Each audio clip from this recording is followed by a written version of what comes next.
Véritable vaisseau du désert, le dromadaire est de loin le meilleur moyen de transport dans ce milieu hostile auquel il est parfaitement adapté. Son introduction dans cet espace remonte au début de notre ère. Dans un milieu devenu de plus en plus aride, le dromadaire a remplacé progressivement le cheval, moins adapté au nouvel environnement.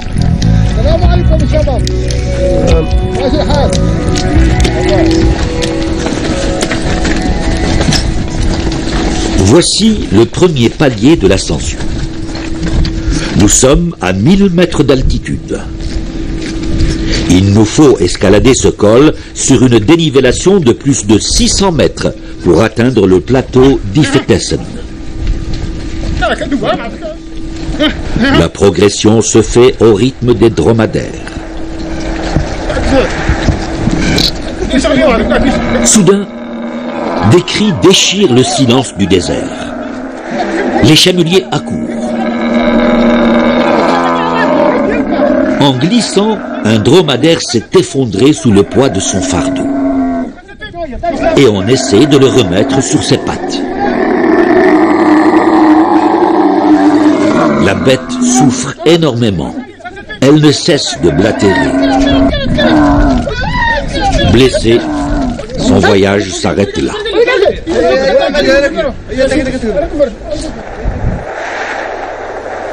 Pour gravir le massif montagneux, nous suivons une piste caillouteuse au milieu de ce paysage rocheux que la nature ne cesse de façonner.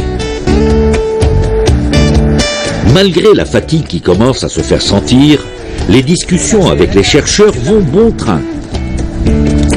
Nous avons droit à une véritable initiation à l'univers du Tassili. En Tamahak, la langue amazigh parlée par les Touaregs du Sahara central, le mot Tassili s'emploie au féminin. Tassili veut dire massif montagneux, couronné de grands plateaux rocheux et dépourvu de pics dominants au sommet.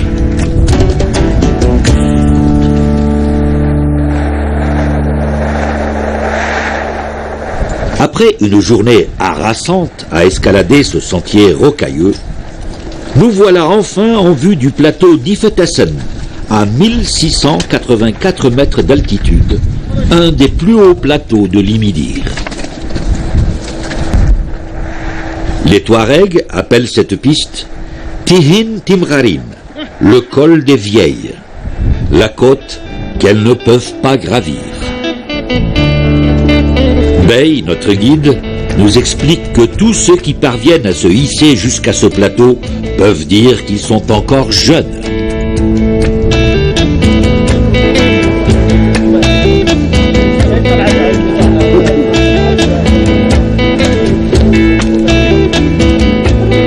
Après tant d'efforts, nous marquons une pause sur ce plateau ouvert à tous les vents pour reprendre des forces.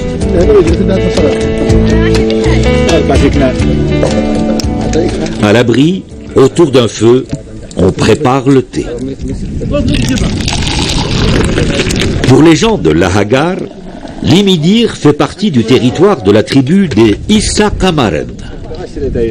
Selon notre guide, Bey Ag Ilyas, ses ancêtres auraient vécu dans l'Adrar des Ifouras, qu'ils auraient quitté pour s'installer dans le Tidikelt avant de venir nomadiser dans l'Imidir.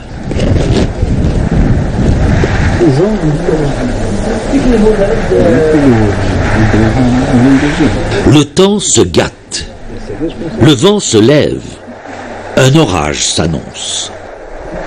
Chose exceptionnelle sous ces latitudes.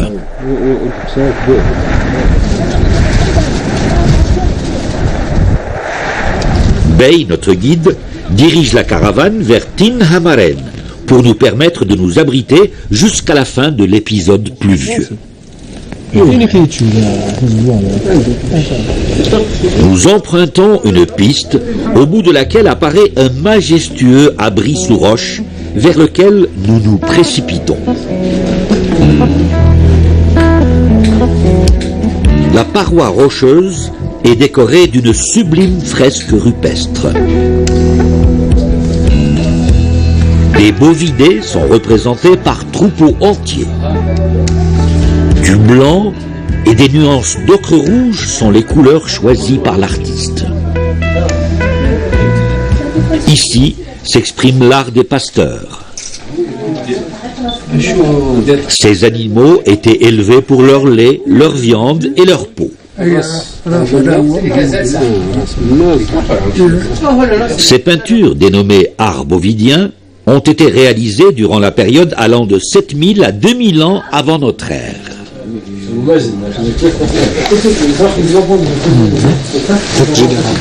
Au sol, on trouve différents outils. Ici, une palette pour la préparation des couleurs. Elle est constituée d'un ensemble de cupules ainsi qu'une molette pour broyer et homogénéiser les produits colorants.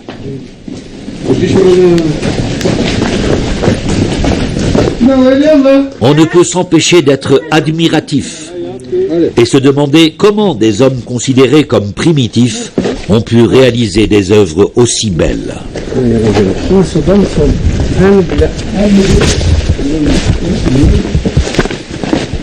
Nous quittons Tim Hamaren pour nous diriger vers un autre site appelé l'abri des bovidés et du lion. La roche est ornée d'une scène de bovidés, animaux domestiqués depuis le 7e millénaire avant notre ère. Ici, l'artiste a utilisé la technique de la gravure sur roche, par piquetage et incision. À l'intérieur de cet abri, la gravure montre un bovidé dont le corps est entièrement gravé par piquetage. Les contours sont réalisés en traits polis en forme de U. Derrière le bovidé, un lion gravé de profil, prêt à bondir sur son...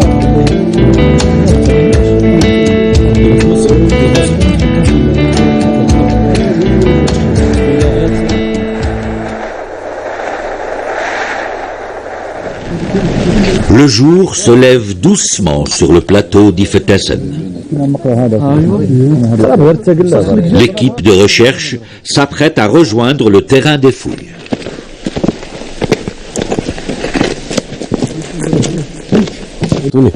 Iril Hariz, en compagnie d'Idir, explique les conditions de la découverte de l'abri des bovidés. Cet abri a été découvert en 2007 lors d'une mission de l'OPLA, l'Office du Parc national de Hagar, lors d'une mission de prospection.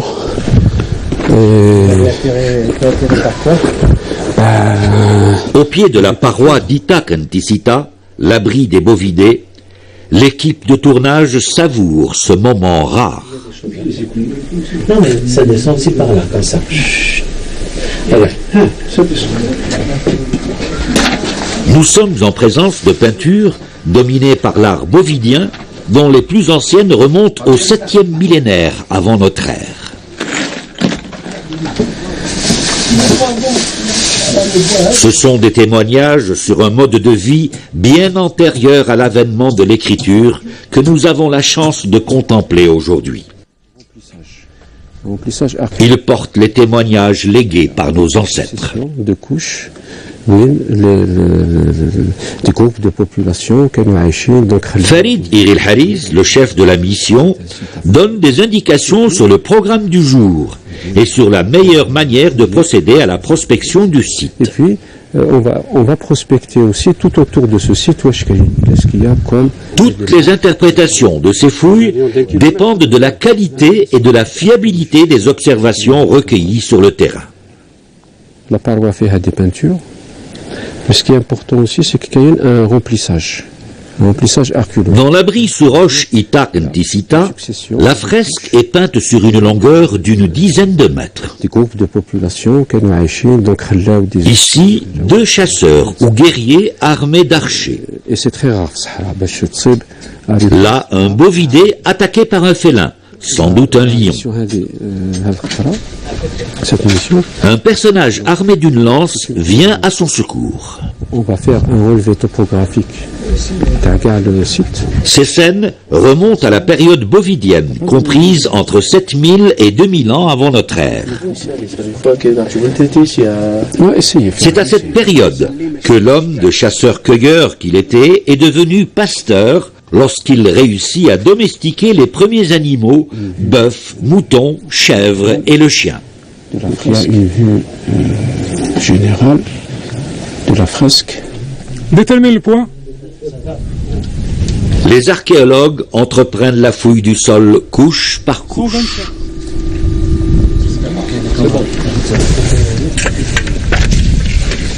On procède avec méthode. L'aire de fouille est divisée en sections. Chaque section porte un numéro correspondant à sa position et sa profondeur.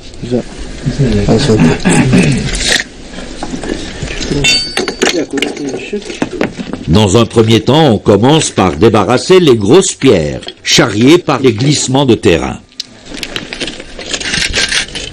L'équipe du chantier procède par décapage, afin de retirer la terre strate par strate. L'objectif est de mettre au jour tout objet ou trace d'activité humaine correspondant à la période où la fresque a été réalisée.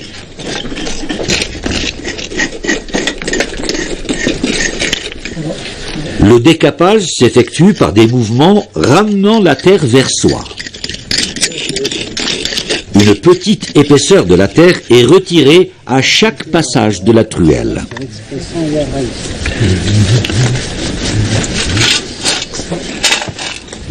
Le remblai est passé au tamis, car des éclats de silex ou d'os peuvent s'y trouver.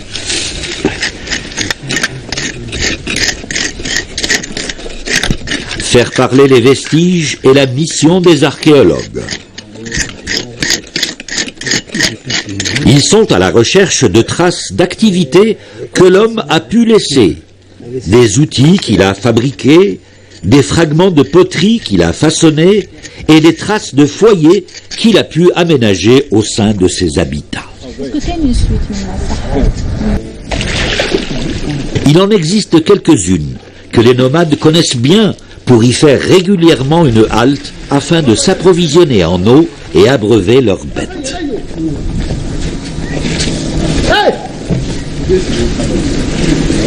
Il y a 20 000 ans a débuté l'installation progressive de l'aridité sur ces latitudes qui a donné le visage que nous connaissons aujourd'hui du désert saharien. Après une ère caractérisée par un climat frais et humide, des événements géologiques et climatiques ont bouleversé les écosystèmes. Des espèces végétales et animales ont disparu à la faveur de ces bouleversements pour laisser place à d'autres espèces que nous connaissons aujourd'hui. Au fil du temps, l'homme a su s'adapter à cet environnement des plus hostiles. Bey Ag Ilyes nous parle de ce lieu dit Imatan. هذه البلاصة يسموها إمتن تادرخ هذه جبيلة والقلتة هذه شيء إمتن ولما هذه انت هذيك هذه مرة اسمط ما هو هذيك انت هرنيت وهي غهر ونمتن ولكن هذه البلاصة يسموها إمتن. La présence de cette eau précieuse contribue à créer un microclimat. Cette humidité relative favorise l'éclosion de toute une faune et surtout une flore que le botaniste accompagnant la mission archéologique se fait un plaisir d'étudier. باي ايوه هذا الصدر واش تقولها بالترقيه جانا تلولوت تلولوت تاس جانا وين اسم النت داتا معق ايوه تلولوت وهذه سبحان الله نلقاوها لا في البلايص اللي فيهم الحجر هكذا ما تثبت فينا في التراب كاع. والو ايه ما تنبت لا في الحجر. الشبوك هذا تاع الحجر. هكا هي. الله اكبر. Ça va modifier complètement l'environnement. Ça va rafraîchir, ça va créer un micro. Déjà, Tout autour de la Guelta, plusieurs parois rocheuses présentent des gravures rupestres.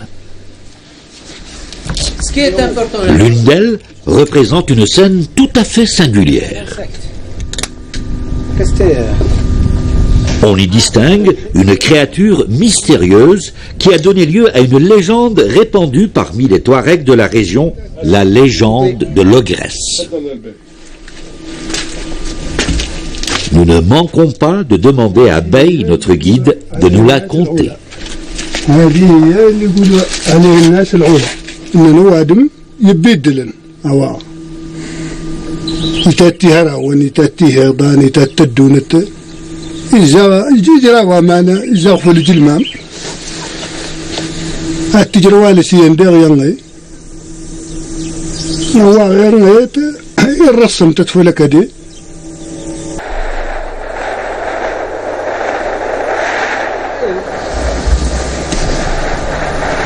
Non loin de l'abri des bovidés se trouve celui des mouflons. Pour y parvenir, nous empruntons une piste rocailleuse. De loin, on aperçoit Ahoulil, l'âne sauvage.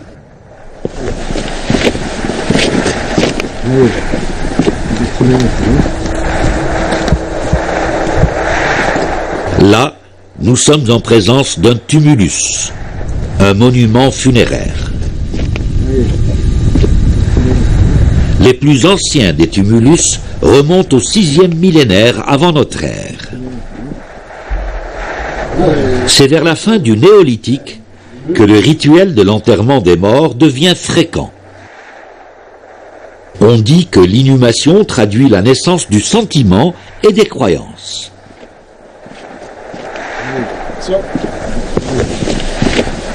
Nous sommes dans l'abri des mouflons Itak Nougad. Avec le chercheur Amara, nous explorons cet espace magique. Un abri où on trouve d'autres figures peintes. À l'entrée de l'abri, on a une scène de personnages en aplat rouge qui suit vers l'intérieur où il y a un grand bovin bicolore, blanc et rouge. Et vers le fond du mur, il y a une inscription antifinard, possible antifinard ancien, écrite en noir. Donc c'est du charbon. Et juste sur un appelant, d'autres figures qui sont bovines. On est toujours dans du bovidien. Et face à moi et donc sur l'autre mur de la grotte, on remarque d'autres figures qui nous montrent une scène de chasse au mouflon, un mouflon suivi de deux chiens. C'est grâce à ces peintures que nous sommes en mesure aujourd'hui d'interpréter et de comprendre les préoccupations de l'homme préhistorique. Il a délibérément choisi de représenter la faune qui l'intéressait, les bovins, le mouflon, le chien. Mais pourquoi a-t-il omis de représenter d'autres espèces qui se sont pourtant développées avec la détérioration climatique, telles que les rongeurs et les reptiles? Donc on peut imaginer... Sans doute, les animaux dont l'image est fixée sur la roche jouaient-ils un rôle de premier plan dans sa vie quotidienne? L'animal dromadaire est beaucoup plus disposé à supporter l'aridité auquel est soumise la région.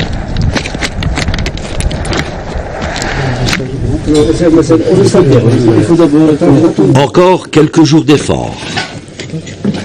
Nous sommes au 8e jour des fouilles. L'équipe des archéologues est au pied de la paroi. On dégage la couche superficielle.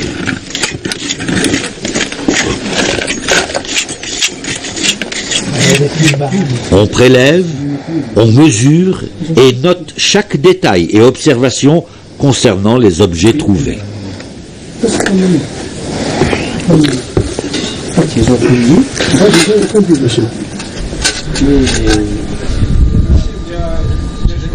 Dans sa globalité, moi je prends les détails ici. Farid réalise des relevés photographiques de la surface fouillée.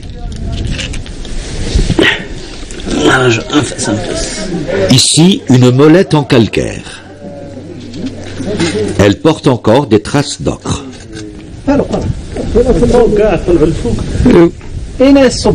La photographie permet de garder une trace de l'objet lors de sa mise au jour. Près du vestige est placée une mire, une règle graduée pour donner une idée de la taille de l'objet. Par cette méthode, la photographie numérique devient un moyen de documentation, une mémoire inaltérable.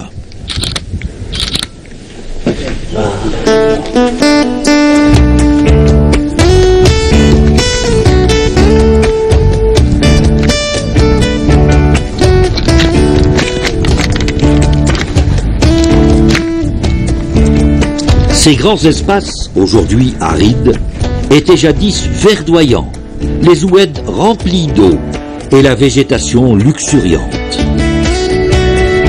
Nombreux étaient les habitants de ces régions.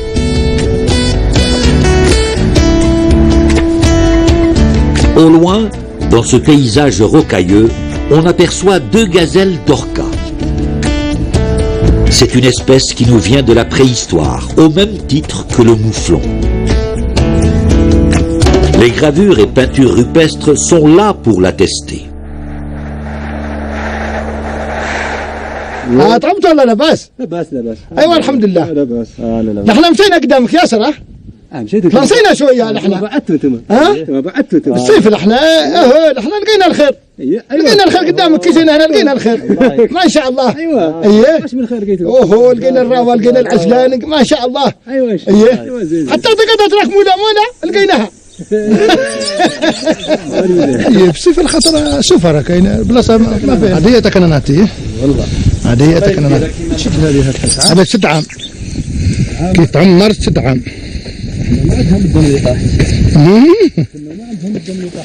عاديه تكننات والو بس 6 عام هكا 6 عام اييه هذا الشجره تقول لي هناك اييه في الحجره وتقول ما تلقى شيء ولكن هي نابته في وسط الحجره اياك شوف عروقها قويه قويه ياسر هي ريحتها زينه على بالك والله هاك شفت والله لا هايله تنبت شي واحد عادي كيس زبيب على بالك ايه ياكلوه هذاك يداووا به ايه.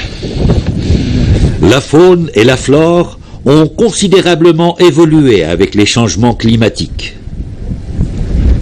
Certains animaux s'adaptent, d'autres disparaissent. Au fur et à mesure de leur évolution, ils deviennent un précieux indicateur d'une période ou du climat à un moment donné de l'histoire.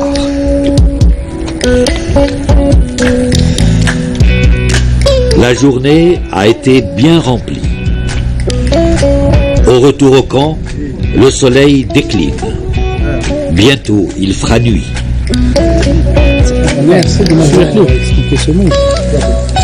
Autour du feu, l'équipe parle de l'animal fascinant qu'est le guépard.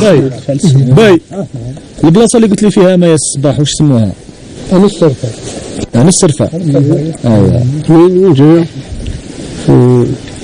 جاي تجمد بين تجمد Ag Ilyes nous dit que rares sont les gens qui l'ont aperçu dans les Midir. Les Touaregs le nomment Amayas. على بالك قول لي انا بكري سافي با Abdelkader, le botaniste, nous dit que le guépard a été filmé par une équipe de chercheurs au moyen d'une caméra capture infrarouge. En voie de disparition, Amayas, le guépard, est aujourd'hui considéré comme une espèce rare. Le parc de la Hagar fait tout pour sa préservation.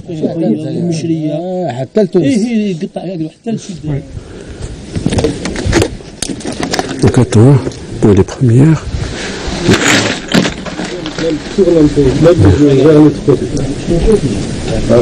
Il y a quelques années, pour échantillonner ces parois, on reproduisait ces fresques sur des calques, un travail harassant.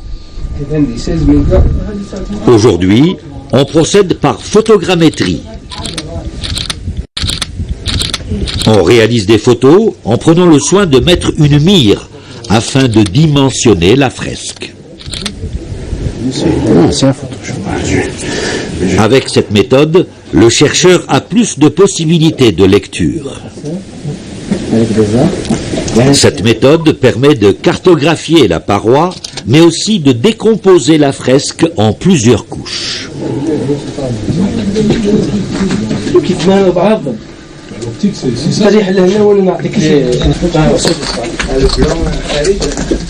Souvent, sur une même paroi, se juxtaposent art bovidien, cabalin et camelin. On pourra ainsi voir comment a évolué la fresque en fonction du temps.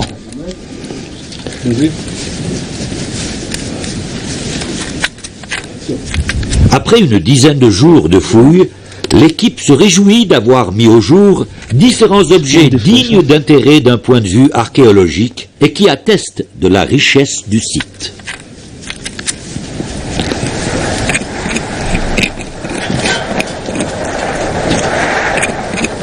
Grande est la satisfaction des archéologues lorsqu'ils trouvent des fragments de poterie.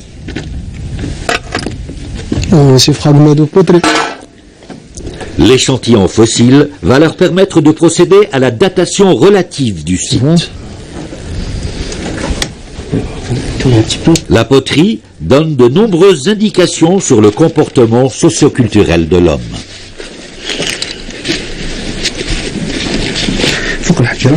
Les échantillons sont soigneusement emballés et rangés par catégorie de matériaux.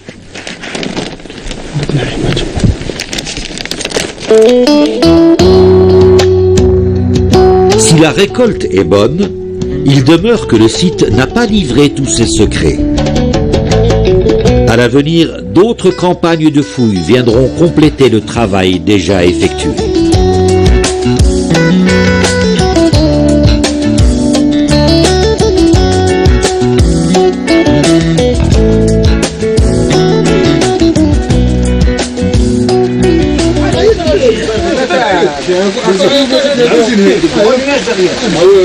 Il pleut à torrent sur Ifatasen. Il a plu toute la nuit et notre départ est compromis dans l'immédiat. L'inquiétude se lit sur le visage des membres de l'équipe. Il ne reste que peu de vivres, plus d'eau potable. Toutefois, l'équipe a fait des réserves d'eau de pluie. Aussi étonnant que cela puisse paraître, il pleut sur Ifatasen. Après, nous dit-on, 3 longues années de sécheresse.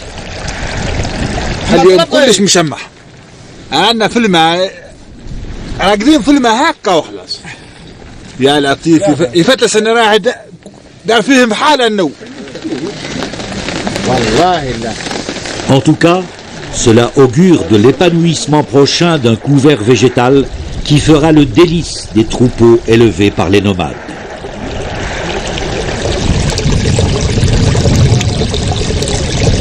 Est-ce que c'est pas des berges, des pasteurs? Sur le chemin du retour, l'équipe n'a pu résister à l'appel des fameuses fresques de l'abri de Tin Hamaren. Magnifique peinture que les graveurs bovidiens nous ont léguée. Mais que pensent les nomades de l'Imidir des auteurs de ces peintures? Farid a posé la question à Bey, notre guide. الناس مشاتوا فينا هذاك هو جدودنا بس الناس هذو اللي رسموا لبان تور والو هذاك ما هو جدودنا هذاك الحيوانات وهذا الشيء هذاك الناس بكري هذاك مانيش عارفها بعد بزاف. ما كان اللي يعرفهم قعدوا زمان هذه ما كان اللي يعرفها مي هذو الجدود تاع هذوك اللي داروا التلفزيونات هذو الجدود القدام ياسر قديم ياسر عندهم هذوك شخال من قرن Avec l'installation dans ces latitudes d'un climat chaud et sec, le paysage a pris le visage désertique du Sahara que nous connaissons aujourd'hui. C'est alors qu'une partie des hommes qui vivaient ici et qui nous ont légué ce patrimoine ont dû migrer dans diverses directions à la recherche d'espaces plus cléments. D'autres sont restés et se sont adaptés aux dures conditions de leur environnement. Ces populations ne seraient-elles pas les ancêtres des Touaregs d'aujourd'hui? N'ont-ils pas peint et gravé une faune source de vie au moment où celle-ci disparaissait progressivement? La question mérite d'être posée.